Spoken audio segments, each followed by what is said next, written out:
Hello, मैं doctor Vinay Shankar Prasad. हमारे channel पर फिर से आपका स्वागत है। मेरा मोबाइल नंबर 99 390, उसके बाद 90 411। आज हमारा सब्जेक्ट है, टॉपिक है यूट्रस कैंसर, जिसको गर्भाशय का कैंसर भी बोलते हैं। तो सबसे पहले जान लेते हैं कि गर्भाशय के कैंसर पहचानने का क्या लक्षण है। कोई भी लेडी को यदि 28 दिन का जो मेंस्ट्रुअल साइकिल मासिक धर्म आता है, उसमें यदि 14 दिन, 12 दिन या 15 दिन, मतलब है कि एमसी के 28 दिन के साइकिल चक्र के बीच में यदि ब्लीडिंग हो जाए, तो उसे जो है इस बीमारी के फेवर में जा सकता है। यूट्रस गर्भाशय के कैंसर के फेवर में ये चीज़ जा सकता है। दूसरे पहचानने का सबसे आसान तरीका है, यदि उसे जो है इंटरकोर्स के समय या संभोग के समय यदि ब्लीडिंग आता है, तो भी ये जो है इसके फेवर में, अर्थात यूट्रस कैंसर या गर्भाशय के फेवर में ये चीज़ जाने की संभावना हो जाती है। अन्यथा अल्ट्रासोनोग्राफी या एक्सरे द्वारा या ब्लड टेस्ट के द्वारा तो इसे पता लगाया ही जा सकता है। मैं लक्षणों की बात मैं बताया, तो इस पर आप समझ सकते हैं। उसके बाद से इंटरकोर्स में ब्लीडिंग के साथ में और मेंस्ट्रुअल साइकिल के बीच में ब्लीडिंग होने का लक्षण के साथ में उस आदमी को वीकनेस, कमजोरी लगना, एनीमिया का शिकार होना, पेट की खराबी रहना, गैस ज़्यादा बनना, ये सब भी रह सकता है। और साथ में थायराइड, शुगर और जो सिस्टमेटिक प्रॉब्लम वाले जो पेशेंट हैं, उन्हें भी जो है इन्हें यूट्रस कैंसर के चांस बनते हैं।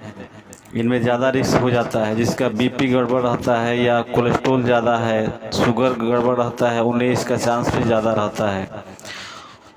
और ये जो है, अगर इसका लैब प्रूविंग किया जाए, देखा जाए, तो इस बीमारी का कारण जो है, सबसे बड़ा कारण इसका होता है, जो इसका मुख्य रीजन है, यदि कार्सिनोमा यूट्रस का है, तो उसका कारण होता है एचपीवी वायरस, मतलब ह्यूमन पपिलोमा वायरस।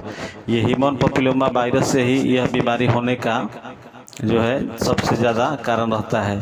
तो ह्यूमन पपिलोमा वायरस कैसा होता है, इसका स्ट्रक्चर बीमारी होने पर, जैसे स्किन पर किसी को गोभी के फूल के जैसे जो मस्से होते हैं, जस्ट लाइक कॉलीफ्लावर, जो मस्से जो निकलते हैं, मसल ग्रोथ जो होता है, वाट जिसको बोलते हैं, मसा, वो एचपीवी ह्यूमन पपिलोमा वायरस से ही होता है।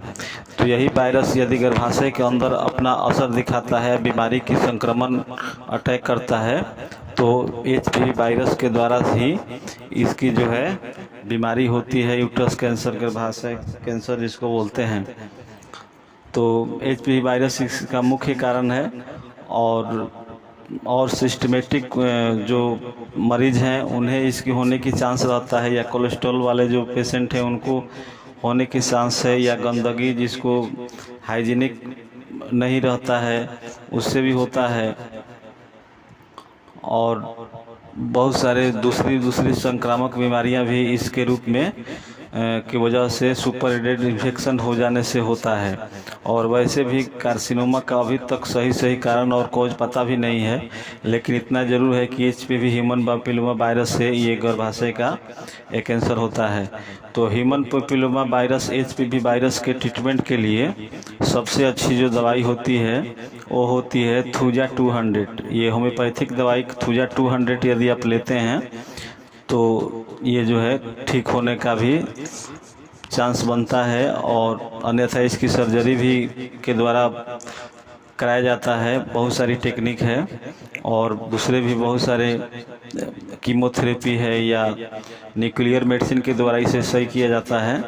अन्यथा थूजा जो है होम्योपैथिक दवाई, इस पर लैब प्रूविंग हुआ है, इंटरनेशनली प्रूविंग हुआ है कि ये काम करती है। थूजा के बाद जो है एक इलेक्ट्रो होम्योपैथिक में मेडिसिन आता है, जिसका नाम है भेनवन। ये भेनवन जो दवाई है, ये भी गर्भाशय कैंसर को ठीक करने के लिए, और या मतलब बीमारी होने से पहले प्रिवेंशन के रूप में, ये दोनों दवाओं में से कोई एक दवा भी काम करता है।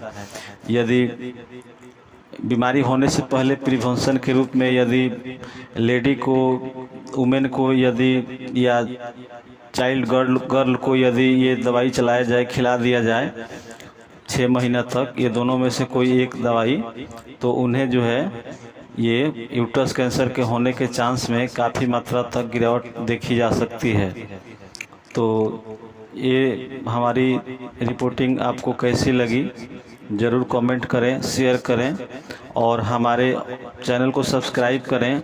और भी विशेष जानकारी के लिए वायरस क्या है और कोलेस्ट्रॉल क्या है, हार्ट का रोग कैसे ठीक होता है, गैस की बीमारी जड़ से ठीक करने के लिए, अस्थमा ठीक करने के लिए हमारे चैनल को सब्सक्राइब करें और हमारे वीडियो को अवश्य देखते रहें। तो मैं बातचीत को विराम देता हूं।